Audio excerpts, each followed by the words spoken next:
The city had that particular smell that comes after a long dry spell, a dusty, hopeful scent that was quickly being washed away. Rain, thick and heavy, began to fall, not in gentle drops but in a sudden, furious sheet that sent people on the sidewalk scrambling for cover with shrieks and laughter. Inside the Sunny Petal, the little flower shop tucked between a bakery and a bookstore, the sound was a comforting drumming on the roof. Maya was humming as she worked. She was trimming the thorny stems of a bundle of deep red roses, her fingers careful and sure. She loved this shop. It was small and sometimes a little messy, but it was always full of life and color and wonderful smells. To her, each flower was a tiny piece of a story waiting to be told. The bell above the door jingled violently, and a gust of wet, cold wind whipped into the warm shop. A man stood in the doorway, silhouetted against the gray, stormy street. He was tall, and his very expensive-looking dark coat was soaked through, clinging to his broad shoulders. Water dripped from his dark hair and ran down his forehead. In his hand he clutched a leather folder, but it was clear the rain had attacked it. The leather was blotchy and one corner of a paper inside was curled and soft. He looked furious. Maya watched him for a second, her clippers paused mid-snip. He had the kind of face you saw in business magazines, sharp, serious, and a little bit untouchable. But right now he just looked like a very wet, very grumpy cat. "Quite the storm," she said, her voice calm and friendly. He didn't answer. He just strode further into the shop, his expensive shoes leaving wet prints on the wooden floor. He glared out the window at the pouring rain as if his anger alone could make it stop. "I have a meeting in 20 minutes, he muttered, more to himself than to her, his voice a low, frustrated rumble. "This is a disaster." Maya felt a little flicker of sympathy mixed with amusement. He was so dramatic. She set down her clippers and walked over to the small counter at the back. She pulled out a clean, fluffy towel she kept for wiping down the shelves and approached him. He was so tall she had to look up. "Here," she said, holding out the towel. "It won't fix your meeting, but it'll stop you from dripping on my daisies." He turned, his dark eyes wide with surprise. He looked from her face to the towel and back again. It seemed like no one had offered him something so simple in a long, long time. Slowly he reached out and took it. "Thank you," he said, the words sounding a bit stiff as if he wasn't used to saying them.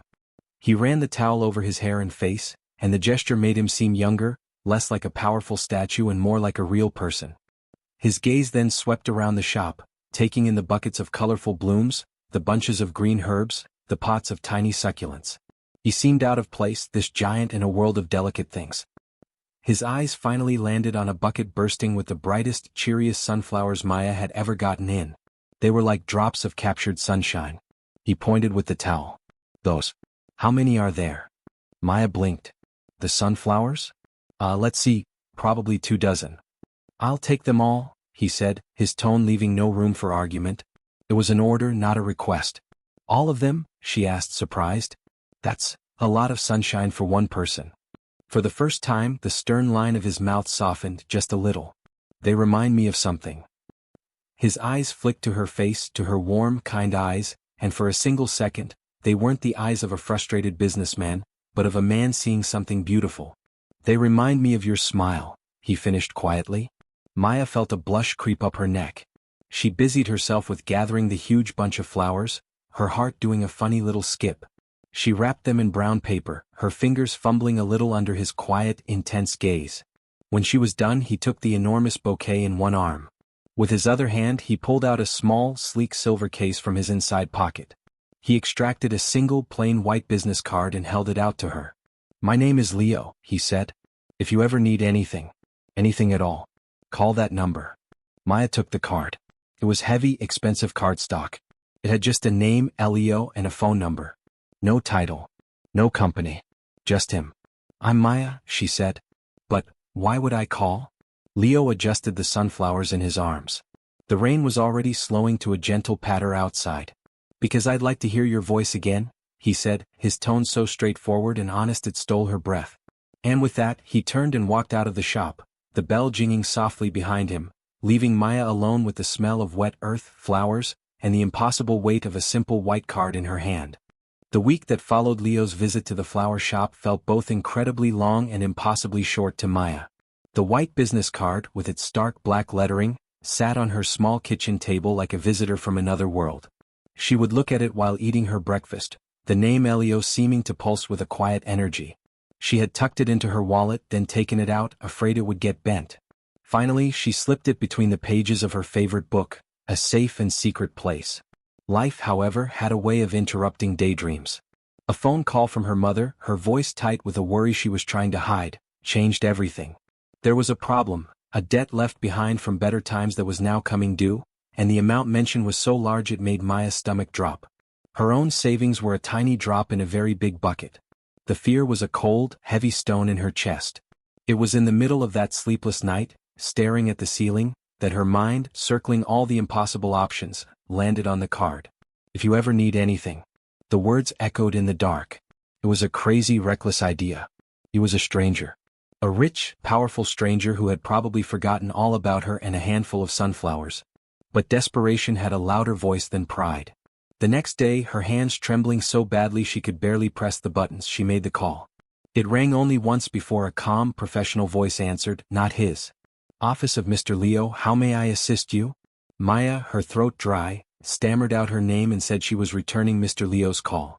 There was a brief hold, a click, and then his voice was there, deep and immediate, washing over her. Maya. He said her name like he'd been expecting her. He didn't sound surprised at all. She stumbled through an explanation, her face burning with shame, saying she was sorry to bother him but she needed help. He listened, not interrupting. When she finished, there was a brief silence. There's a party at my home tomorrow night, he said, his tone leaving no room for refusal. Come. We can talk then. I'll send a car for you. He gave her the time and then, just before hanging up, his voice softened. I'm glad you called.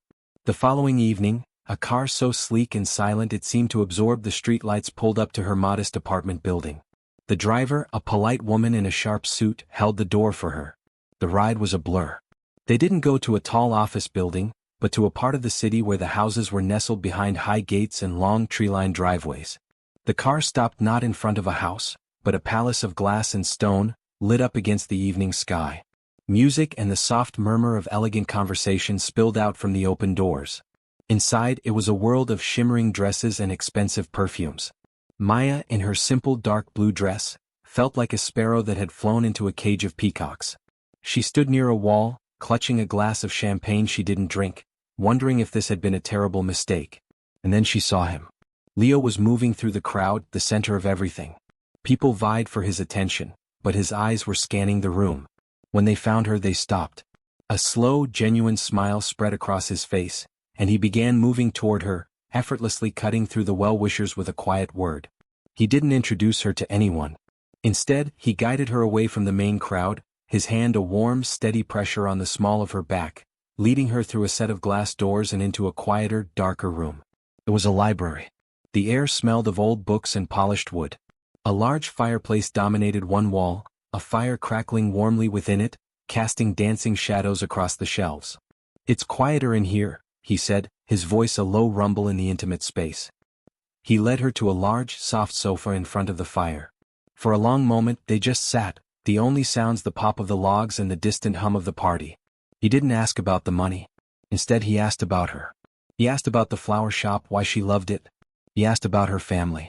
And as she began to talk, the nervousness started to melt away, replaced by the warmth of the fire and the intensity of his focus.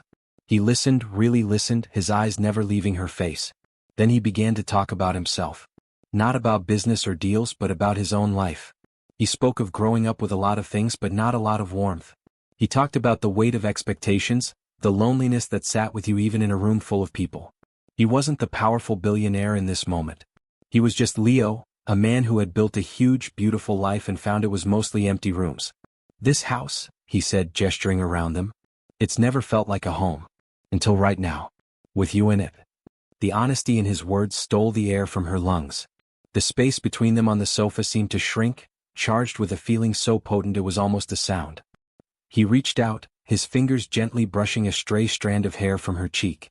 The touch was electric, sending a shiver through her whole body. His gaze dropped to her lips and the question in his eyes was clear. She answered it not with words, but by leaning forward, closing the small, final distance between them. The kiss started soft, a question and an answer all at once. It was a slow, exploring kiss that tasted of champagne and something uniquely, wonderfully him. But it quickly deepened, the careful control they had both been holding on to shattering all at once. The party, the world outside, it all faded into a distant hum. His arms wrapped around her, pulling her tightly against him, and her hands found their way into his hair, holding him to her. It was a kiss full of a week of wondering, of a lifetime of longing, of a connection that felt both brand new and ancient. One kiss turned into two, then many, each one hotter, more desperate than the last. They were a tangle of hands and whispered names in the firelight. The world narrowed to this room, this couch, the feel of his skin under her fingertips, the weight of his body as he gently lowered her back against the soft cushions. The fire painted their moving shadows on the walls as layers of clothing. The fancy suit and the simple blue dress were slowly, carefully discarded. There were no more words, only gasps and sighs and the crackle of the fire. It was a slow, burning exploration, a conversation of touch that was more honest than any they had spoken. It was giving and taking, a surrender and a claiming that felt less like a first time and more like a homecoming. In the quiet, intimate darkness of the library, with the storm of their passion the only sound, two lonely people, for one perfect, secret night, were not lonely at all. The first thing Maya was aware of was the gentle weight of a blanket, the softness of a pillow beneath her cheek, and the scent, a mix of clean linen, wood smoke, and him.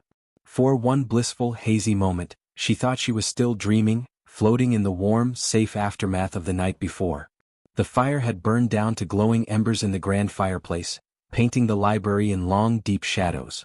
Leo was asleep beside her, his breathing deep and even, one arm draped possessively across her waist. In the quiet half-light, he looked younger, the lines of worry and command smoothed away by sleep. He looked peaceful. He looked like he belonged to her. And that was the thought that shattered the peace. It came crashing down on her all at once, a cold, brutal wave of reality. The opulent room. The expensive art on the walls. The sheer, impossible scale of the life he lived. She was Maya, who lived in a small apartment above a bakery and whose hands were often stained with dirt from the flower shop. He was Leo, a man who owned a palace, a man whose casual offer of help could solve a problem that would have crushed her family. The magic of the night began to curdle, twisting into something ugly and familiar, shame. What was she doing here? This wasn't her world. Last night felt like a dream, a beautiful, spicy fantasy, but the morning was real. He had been kind, he had been passionate, but men like him didn't fall for women like her. This was a transaction, wasn't it? A secret night of fun for him, a solution to a problem for her. The cold knot of that thought tightened in her stomach. She couldn't be here when he woke up. She couldn't face the polite, distant look in his eyes, the one that would surely replace the raw, unguarded passion she had seen hours before. She couldn't bear the gentle letdown, that was wonderful, but... Conversation. Her heart began to hammer against her ribs, a frantic, panicked rhythm. Moving with a slow, painful care that made every muscle ache, she lifted his arm from her waist. He murmured something in his sleep, a soft, incoherent sound, and shifted but didn't wake. Her breath caught in her throat. She slipped from the warmth of the couch, the cool air of the room raising goosebumps on her bare skin. Her dress was a dark puddle on the floor. She picked it up, her fingers fumbling with the soft fabric. Dressing felt like a secret, shameful act. Every rustle of cloth, every click of a fastener, sounded like a thunderclap in the profound silence of the room. She didn't allow herself to look back at him, sleeping so peacefully in the nest they had made. If she looked, she would lose her nerve. She would crawl back into that warmth and pretend for a little while longer that this could be real. So she focused on the door, on her escape. She tiptoed across the thick rug, her shoes clutched in one hand. The grand hallway was empty and silent, the evidence of last night's party already magically cleared away. The front door seemed a mile away. Each step was an eternity. She finally reached it, her hand trembling as she turned the heavy brass handle. The door swung open silently on well-oiled hinges. One last, fleeting glance over her shoulder at the dark, sleeping house, and then she stepped out into the cool, gray light of dawn. She didn't call for a car. She just started walking, her feet carrying her down the long, winding driveway, away from the world of Leo. The tears didn't come until she was on the public street, surrounded by ordinary houses and the sound of the first morning birds. They were silent, hot tears of loss and a deep, aching foolishness. She had gotten what she came for, hadn't she? His help was now assured. But it felt like she had left a vital piece of herself behind in that library, and the hollow space it left behind was a pain far greater than any money problem. Back in the library, the sun rose higher, a bright shaft of light falling across Leo's face. He woke slowly, a contented smile already forming on his lips as his hand reached out, expecting to find her warm, soft body beside him. His fingers met only cool, rumpled fabric. His eyes snapped open. He sat up, his gaze sweeping the empty room. "Maya?" His voice was rough with sleep. Silence. He stood, pulling on his trousers, his movements becoming quicker, more frantic. He checked the adjoining bathroom. Empty. He strode out into the hallway, his voice growing louder. "Maya." The house was still. Too still. The reality of her absence crashed into him with the force of a physical blow. She was gone. She had left without a word. Without a note. The memory of the night, the way she had looked at him, the way she had whispered his name, the profound connection he had felt so sure was real, slammed against the cold, hard evidence of her disappearance. A slow, burning anger began to mix with the sharp sting of hurt. This wasn't a casual goodbye. This was a flight. She had run from him. He thought of her shy smile in the flower shop, her nervousness at the party, the raw honesty in her voice as they talked by the fire. It couldn't have been a lie. None of it felt like a lie. He walked back into the library, the scene of their intimacy now feeling strangely violated. He looked at the couch, the blanket tangled on the floor, and a fierce, possessive determination solidified within him. This was not how their story ended. He had spent his life building things, acquiring things, solving problems. And now, he had found the one thing that made all of it mean something, the one person who made his empty house feel like a home, and she had run away because she was scared. He understood that now. He saw the fear behind her brave front. He wouldn't let her get away with it. He couldn't. That secret night wasn't an end.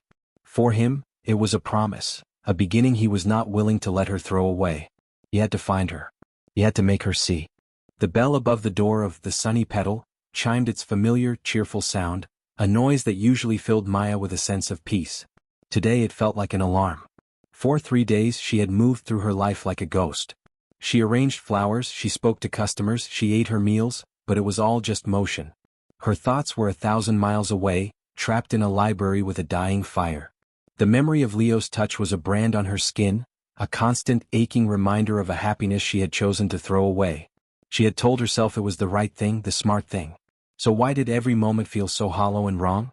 She was in the back room, carefully unpacking a box of delicate white orchids, her back to the main shop, when she heard the door chime again. This time the air in the small shop seemed to change. It grew still. Heavy. The usual casual footsteps of a customer were absent. There was only a profound, waiting silence. A shiver, one of pure instinct, traced a path down her spine. She didn't need to turn around. She knew. Slowly, her heart hammering a frantic, painful rhythm against her ribs, she turned. He was there. Leo. He stood just inside the doorway, blocking the light from the street. He wasn't wearing a suit today, just dark trousers and a simple, well-fitting sweater that made him look less like a billionaire and more like the man who had held her in the firelight. But his face was a storm. His jaw was tight, his eyes dark and intense, fixed on her with a look that was both hurt and fiercely determined. He looked like he hadn't slept. For a long moment, neither of them spoke. The only sound was the faint hum of the refrigerator unit for the flowers. Maya. Her name was not a greeting. It was an accusation. A plea. A statement of fact. She swallowed, her throat dry as dust. She wiped her hands on her apron, a nervous, useless gesture. Leo. What are you doing here? You left. The 2 words were simple, but they carried the weight of all his confusion and anger. She forced herself to look away, to focus on a bucket of vibrant yellow tulips. She had to be strong. She had to end this. I had to go. It was getting late. The lie sounded pathetic even to her own ears. Don't, he said, his voice low and dangerous. He took a step forward and she instinctively took a step back, bumping into the work table. Don't do that. Don't pretend it was nothing. Don't pretend you just forgot the time. He took another step, closing the distance between them. The air crackled with the tension. I woke up and you were gone. Why? The directness of the question shattered the fragile wall she had built around her heart. A hot tear escaped and traced a path down her cheek. She swiped at it angrily. Why does it matter, Leo? It was one night. It was a mistake. She forced the horrible word out, hoping it would wound him enough to make him leave. It did wound him. She saw it in the flicker of pain in his eyes, in the way his jaw tightened even further. But it didn't make him leave. It made him step closer, until she could feel the warmth of his body, could smell the clean, familiar scent of his skin. He was so close, but he didn't touch her. A mistake? he repeated, his voice a raw whisper. Look at me, Maya. Look at me and tell me that what happened between us was a mistake. She couldn't. She lifted her gaze, her vision blurred with tears, and met his. And in that moment, all her defenses, all her carefully rehearsed reasons, crumbled into dust. She saw the man from the library, the one who had shared his loneliness, not the powerful billionaire she had been so afraid of. I was scared, she whispered, the confession torn from her. I know, he said, his voice softening. I know you were. But running away? That hurts more than any truth you could have told me. He finally reached out, his hand coming up to gently cup her cheek, his thumb wiping away her tears.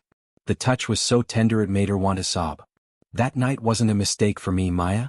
It was the first thing that has felt completely right in years. When I'm with you, I'm not the man in the magazine. I'm just me. And my big, empty, stupid house. It felt like a home for the first time because you were in it. His words washed over her, healing the cracks in her soul she thought were permanent. He saw her. He truly saw her, and he saw her fear, and he wasn't running from it. I thought. She stammered, her voice trembling.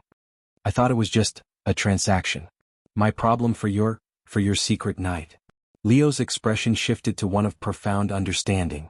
He shook his head slowly, his thumb still stroking her cheek. No, never. The money, your family, that's nothing. A single phone call. It's already taken care of. It was taken care of the moment you called me. He leaned in closer, his forehead nearly touching hers. You are not a transaction, Maya. You are the reason. You are what I didn't even know I was looking for. The last of her resistance melted away. The truth of his words, the raw honesty in his eyes, was undeniable. She leaned into his touch, a shaky sigh escaping her lips. I'm sorry, she whispered. I'm so sorry I ran. Don't be sorry, he murmured, his other hand coming up to frame her face. Just don't run again. Please. He closed the final, small distance between them, and his lips found hers. This kiss was nothing like the ones in the library. That had been fire and passion and discovery. This was a promise. It was soft and deep and full of a profound, aching relief. It was a sealing of a pact. It was an apology and a forgiveness all at once. Her hands came up, tangling in the soft wool of his sweater, holding him to her as if he were her anchor in a stormy sea. When they finally broke apart, both of them were breathless, their foreheads resting together. I'm not going anywhere, she whispered, the words a vow.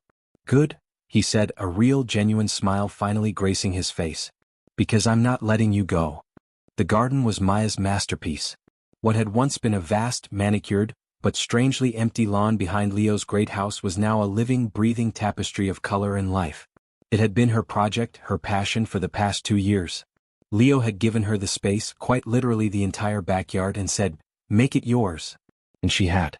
There were winding paths of crushed stone, beds overflowing with lavender and roses, and tall, whispering grasses that danced in the breeze. But in the very center, basking in the full glory of the afternoon sun, was a magnificent, sprawling patch of sunflowers. They were her favorite. They were their favorite. They stood as tall and bright as sentinels, their faces turned upward, a permanent reminder of a rainy afternoon and a simple act of kindness that had changed everything. Leo watched her from the stone patio, a feeling of such profound peace settling over him that it still, even now, felt like a miracle. Maya was on her knees, not in a fancy gardener's outfit, but in a simple, comfortable dress, her hands buried in the rich, dark soil as she tenderly planted a new cluster of blue flowers near the base of the sunflowers. She was humming a soft, contented sound. This was their life now. It wasn't about his wealth or her simplicity, it was about the world they had built together. Maya still owned her flower shop, the Sunny Petal, but it was now one of 3, a small, thriving chain that was entirely her own creation, her dream realized. Leo had helped with the business plan, but the magic, the soul of it, was all hers. He had found that the weight of his own vast business empire felt lighter, more meaningful, when he had her to come home to. The empty rooms of his house were now filled with her laughter, the scent of her flowers, and the warmth of a shared life. The sun was beginning its slow, glorious descent, painting the sky in shades of orange, pink, and gold. The light caught the sunflowers, making them glow as if they were lit from within. Leo pushed himself off the patio wall and walked slowly down the path towards her. The crushed stone crunched softly under his shoes. Maya heard him approach and looked up, a smear of dirt on her cheek, her smile as bright and warm as the sun that surrounded her. Hey you, she said, her voice full of a love that still made his heart stutter. He didn't answer with words. Instead, he reached out, his fingers gently brushing the dirt from her cheek. He looked at her, really looked at her, taking in the happiness in her eyes, the strength in her posture, the sheer beautiful life of her. This was the woman who had been brave enough to run, and then braver still to stay. This was his home. "I have something for you," he said, his voice a little thicker than usual. Her smile softened, curious. "Another plant? Leo, I think we might be running out of room." He shook his head, a slow, tender smile touching his own lips. He reached into the pocket of his trousers. He didn't get down on one knee right away. First, he took her hand, the one that wasn't covered in soil, and he held it in both of his, looking down at their joined hands. "2 years ago," he began, his voice low and steady, "a beautiful woman gave a grumpy, wet stranger a towel and a smile. She gave me sunflowers. And that night, by the fire, she gave me her heart, even if she was too scared to keep it with her the next morning." He saw the memory of that painful morning flash in her eyes, followed by the deep, abiding love that had healed it. "You have given me everything, Maya. You gave this house a soul. You gave my life a purpose beyond work and money. You are my best friend, my greatest adventure, and the love of my entire life." Finally, he lowered himself, going down on one knee right there in the soft earth between the sunflowers. He opened his hand. Nestled in his palm was a small velvet box. He opened it. Inside wasn't a large, flashy diamond, but a beautiful, elegant ring with a central stone the color of a golden sunset, flanked by smaller, sparkling diamonds. It was unique. It was perfect. It was her. "Maya," he said, his eyes holding hers, full of a hope and a certainty that had been 2 years in the making. "Will you make me the happiest man in the world? Will you marry me?" Tears, not of sorrow or fear, but of pure, unbridled joy, welled in Maya's eyes and spilled over instantly. She didn't even look at the ring. She looked only at him, at the man who had chased away her doubts and built a world with her. Her answer was a breathless, happy sob. "Yes," she whispered. Then louder, throwing her arms around his neck, not caring about the dirt on her hands, "Yes, Leo. 1,000 times yes." He slid the ring onto her finger, a perfect fit, and then he stood, pulling her up with him, spinning her around in a circle amidst their sunflowers. Their laughter mingled together, a sound of pure, perfect happiness. When he set her down, he kissed her, a deep, lingering kiss that was a promise of forever. It was a kiss that held the memory of a secret night, the pain of a morning apart, the joy of a reconciliation, and the bright, beautiful future that stretched out before them like the endless field of flowers around them. They stood there, wrapped in each other's arms as the sun dipped below the horizon, knowing that their love story, which had almost ended before it truly began, was now just entering its most beautiful chapter. If this story of a love that was almost lost, but then found forever, touched your heart, then you won't want to miss what comes next. Our channel is filled with tales of passion, second chances, and unforgettable romance. To make sure you never miss a new story, be sure to subscribe and turn on notifications. The next great love story is just a click away.